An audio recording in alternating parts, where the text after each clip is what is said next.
अस्सलाम वालेकुम रहमतुल्लाहि व बरकातहू। दोस्तों मैं चैनल को सब्सक्राइब करें और बेल आइकन ऑन कर दें ताकि रसूल आज़म सल्लल्लाहु अलैहि वसल्लम इरशाद फरमाते हैं, माह रमज़ानुल मुबारक में 4 कामों की कसरत करो। उनमें से 2 काम ऐसे हैं कि उनके ज़रिए तुम अपने परवरदिगार को राज़ी करोगे, और 2 काम ऐसे हैं जिनसे तुम बेनियाज नहीं हो सकते हो।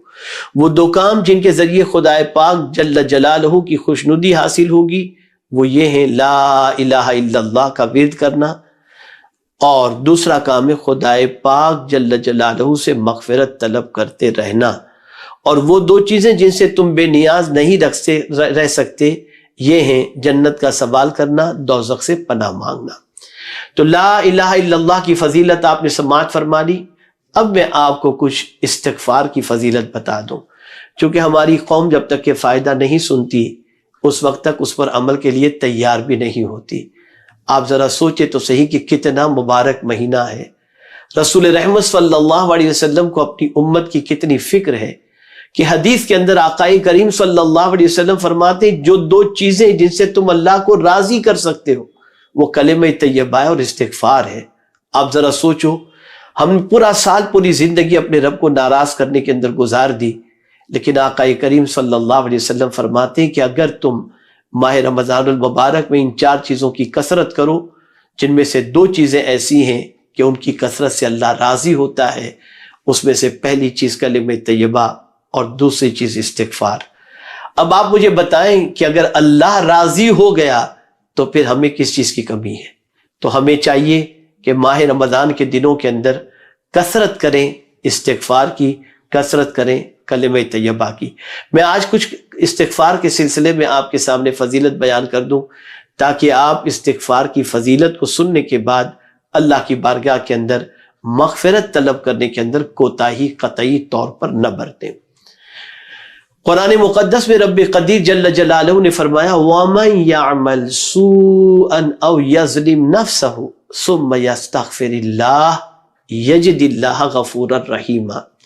और जो कोई बुरा काम करे या अपनी जान पर जुल्म करे फिर अल्लाह से मग़फ़िरत तलब करे तो अल्लाह को बख्शने वाला मेहरबान पाएगा। सुभान अल्लाह, सुभान अल्लाह। आप जरा सोचो, अल्लाह रब्बुल इज़्ज़त जल्ल जलालहू की नाफरमानी करके, गुनाह करके, अपनी जान पर जुल्म करके, उसके बाद भी जब हम अपने रब से माफ़ी मांगते हैं तो मौला हमारे गुनाहों को माफ़ फरमा देता है। जानते हैं आप, जितनी मुसीबतें आती हैं ना वो गुनाहों की वजह से आती हैं। इसीलिए कुरान मुक़द्दस में रब्बे क़दीर जल्ल जलालहू ने फरमाया, कुल लन युसीबना इल्ला मा कतबल्लाहु लना। आप याद रखें, हमने बहुत सारे गुनाह किए, हम में का कोई ऐसा नहीं जो अपने गुनाह पर वाकिफ न हो, लेकिन आज माह रमज़ानुल मुबारक में हम कसरत से इस्तिग़फ़ार करेंगे तो इंशाअल्लाह लज़ीम इस माह मुबारक में इस्तिग़फ़ार की वजह से वो रब जिसको हमने गुनाह करके नाराज किया था वो मेरा मौला अपने हबीब सल्लल्लाहु अलैहि वसल्लम की उम्मत पर करम फरमाकर इस्तिग़फ़ार की वजह से राजी हो जाएगा। तो इस्तिग़फ़ार कैसे करें?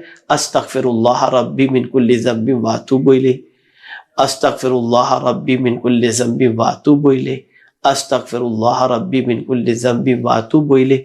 ये करें। और अगर ये नहीं पढ़ सकते, इतना तवील आपको याद नहीं, तो अस्तग़फ़िरुल्लाह अस्तग़फ़िरुल्लाह अस्तग़फ़िरुल्लाह अस्तग़फ़िरुल्लाह इसकी कसरत करें। और एक कुरान मुक़द्दस की आयत इस्तिग़फ़ार की फजीलत से मुतालिक आप सुनेंगे तो मैं समझता हूँ कि सिर्फ माह रमज़ान ही में आप इस्तिग़फ़ार की कसरत नहीं करेंगे, बल्कि पूरी ज़िंदगी इस्तिग़फ़ार को अपने अमल में शामिल कर लेंगे और उठते बैठते अल्लाह की बारगाह से मग़फ़िरत तलब करते रहेंगे। जानते हैं वो आयत कौन सी है? अल्लाह अज़्ज़ा व जल्ल इरशाद फरमाता है, वमा कान अल्लाहु लियुअज़्ज़िबहुम व अंत फ़ीहिम वमा कान अल्लाहु मुअज़्ज़िबहुम व हुम यस्तग़फ़िरून। और अल्लाह की ये शान नहीं कि उन्हें अजाब दे जब तक कि महबूब सल्लल्लाहु अलैहि वसल्लम तुम उनमें तशरीफ़ फरमाओ, और अल्लाह उन्हें अजाब देने वाला नहीं जबकि वो बख्शिश मांग रहे हैं। अल्लाह अकबर। जब कोई अस्तग़फ़िरुल्लाह अस्तग़फ़िरुल्लाह करता है तो अल्लाह ताला उस बंदे को अजाब नहीं देता। मुसीबतों के इलाज का सबसे बड़ा जरिया ये है कि आप इस्तिग़फ़ार की कसरत करें। इंशाअल्लाह रब्बे क़दीर जल्ल जलालहू इस्तिग़फ़ार की बुनियाद पर ऐसी राहें खोल देगा कि कभी आपके गुमान में भी उन राहों के खुलने का तसव्वुर नहीं होगा। تو میرے پیارے آقا صلی اللہ علیہ وسلم کے پیارے دیوانوں، ماہ رمضان میں کثرت سے استغفار کریں۔ اللہ کی رحمت جوش میں ہوتی ہے، اللہ اپنا پیار، اپنی رحمت کو انڈیل رہا ہوتا ہے۔ ایسے موقع پر بندہ جب معافی مانگتا ہے تو مولا ضرور اس بندے کو معاف فرماتا ہے۔ دو حدیثیں بھی سماعت فرما لیں۔ رسول رحمت صلی اللہ علیہ وسلم نے جو استغفار سے متعلق فرمائی ہیں، آقا کریم صلی اللہ علیہ وسلم ارشاد فرماتے ہیں، بندہ عذاب الہی سے محفوظ رہتا ہے جب تک وہ استغفار کرتا رہتا ہے۔ اللہ اکبر، جب تک استغفار کرتے رہو گے اللہ کے عذاب سے محفوظ رہو گے۔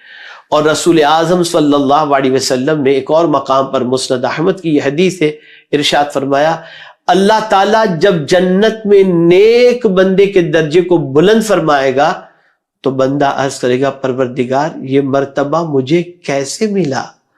اللہ تعالیٰ فرمائے گا، تیرے لیے تمہارے بچوں کے استغفار کے سبب۔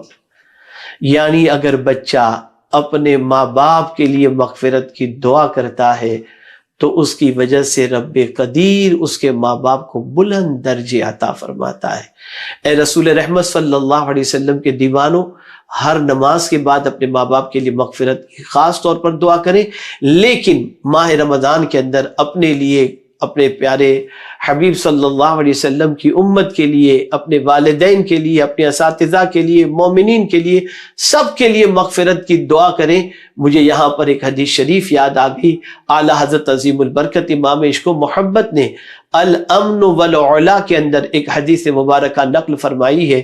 فرماتے ہیں کہ آقا کریم صلی اللہ علیہ وسلم نے ارشاد فرمایا، جو شخص دن میں 27 مرتبہ مومنین اور مومنات کے لیے مغفرت کی دعا کرے، اللہ اسے مستجاب الدعوات بنا دیتا ہے۔